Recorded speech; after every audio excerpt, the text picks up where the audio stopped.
તો આજની મારી સૌથી પહેલી ટીપ છે રોટલી હોય છે એના માટેની છે. તો જ્યારે આપણે જે રોટલી હોય છે એને તળીએ તો તળવા માટે આપણે જે તેલ હોય છે એને આવી રીતે આવું જે પાવડું હોય છે એની મદદથી નાખતા હોઈએ છીએ અને આવી રીતે રોટલી ઉપર તેલને ચોપડતા હોઈએ છીએ. તો એવું કરવાથી શું થાય કે તેલ વધારે નખાઈ જાય અને વધારે ચોપડાઈ જાય અને એના કારણે આપણું જે તેલ છે એ પણ વેસ્ટ થાય. તો એના માટે આપણે શું કરવાનું, સૌથી પહેલાં આપણે આવો ગ્લાસ લઈ લેવાનો અને ગ્લાસનું જે તળિયું હોય છે એને આપણે એકદમ તેલવાળો થોડોક કરી લેવાનો આવી રીતે. પછી આપણે આવી રીતે રોટલીની ઉપર જે ગ્લાસ હોય છે એને આવી રીતે ફેરવી દેવાનું. તો આવી રીતે જે તેલ છે એક સરખું લાગશે અને વધારે પડતું જે તેલ હોય છે એ રોટલી ઉપર નહીં લાગે અને તમારું જે તેલ છે એ વેસ્ટ પણ નહીં થાય. તો આવી રીતે તમે તેલને બચાવી શકો છો. તો આ જે ટીપ છે તમને કેવી લાગી મને કોમેન્ટમાં જરૂરથી જણાવજો. તો નેક્સ્ટ ટીપ આપણે જોઈ લઈએ. તો નેક્સ્ટ ટીપમાં મેં અહીંયા તપેલીની અંદર થોડું ગરમ પાણી કર્યું છે અને પછી આ જે તપેલી છે એની અંદર આપણે શું કરવાનું છે કે આપણા ઘરમાં જે જૂની ચમચી હોય છે જે એકદમ જૂની થઈ ગઈ હોય છે એવી આપણે ચમચી લેવાની છે અને આ જે ઉકળતું પાણી છે એની અંદર જે આ બધી ચમચીઓ છે એને નાખી દેવાની છે.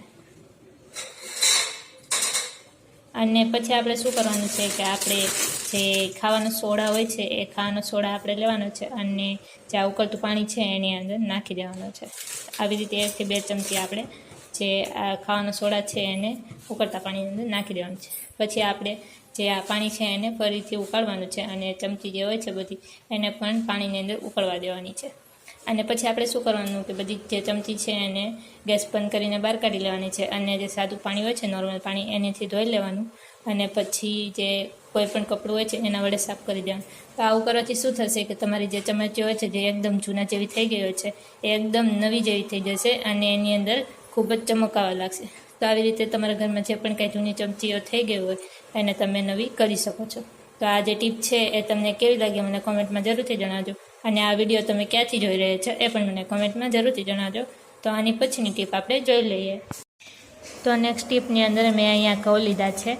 તો આપણે જ્યારે વધારે ઘઉં લાવતા હોઈએ જેમ કે આપણે 4-5 મણ ઘઉં લાવતા હોઈએ તો એને આપણે જે એરંડિયાનું તેલ હોય છે એના વડે કરીને જે પેટી હોય છે એની અંદર ભરતા હોઈએ છીએ.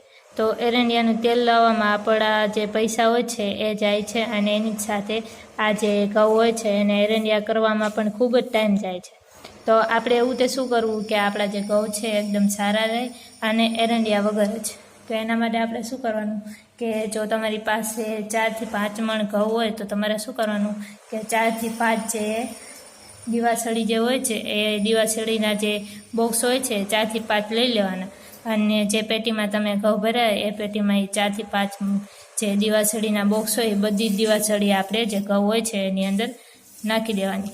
તો આવું કરવાથી શું થશે કે તમારા જે ઘઉં છે એ એકદમ સારા રહેશે અને સડશે પણ નહીં અને આવી રીતે તમારો જે ટાઈમ છે એ પણ બચી જશે. તો આવી રીતે તમે જે ઘઉં હોય છે એને સારા રાખી શકો છો. તો આ જે ટીપ છે તમને પસંદ આવી હોય તો ચેનલને સબસ્ક્રાઈબ જરૂરથી કરતા જજો. તો આની પછીની ટીપ આપણે જોઈ લઈએ. તો મારી છેલ્લી ટીપ જે શર્ટના બટન હોય છે એના માટેની છે. તો જ્યારે આપણે નવો શર્ટ લાવીએ ત્યારે એના જે બટન હોય છે એ ખૂબ જ સારા હોય છે પણ જે શર્ટ હોય છે જૂનો થઈ જાય તો ઘણી વખત એ શર્ટના જે બટન હોય છે ઢીલા પડી જતા હોય છે અને એના કારણે આપણે જો શર્ટના બટન લગાવીએ તો એ જે બટન છે એ ખુલી જતા હોય છે. તો એવું ના થાય એના માટે આપણે શું કરવાનું કે આપણે કોઈ પણ જે નેલ પોલિશ હોય છે નેલ પોલિશ સૌથી પહેલાં લઈ લેવાની અને આપણે એવી નેલ પોલિશ લેવાની કે જેનો જે કલર છે એ જે બટન હોય છે એની સાથે મેચિંગ થાય એવી આપણે નેલ પોલિશ લેવાની અને પછી એને બટનની ઉપર આવી રીતે લગાવી દેવાની. તો આવી રીતે લગાવવાથી શું થશે કે જે શર્ટના બટન ઢીલા થઈ ગયા હોય અને નીકળી જતા હોય એ નીકળશે નહીં. તો આવી રીતે તમે જે શર્ટના બટન છે એને ફરીથી રિપેર કરી શકો છો. તો આજનો વિડીયો તમને કેવો લાગ્યો મને કોમેન્ટમાં જરૂરથી જણાવજો અને પસંદ આવ્યો વિડીયો તો કોમેન્ટમાં જય શ્રી રામ જય હનુમાન દાદા જરૂરથી લખતા જજો અને જો આજનો વિડીયો તમને પસંદ આવ્યો તો ચેનલને સબસ્ક્રાઈબ જરૂરથી કરતા જજો અને જોતા રહેજો બ્લોગ દિવ્યાને. તો કાલે પણ મળીશ તમને આવા જ વિડીયો સાથે. તો જય શ્રી રામ જય હનુમાન દાદા બધાને.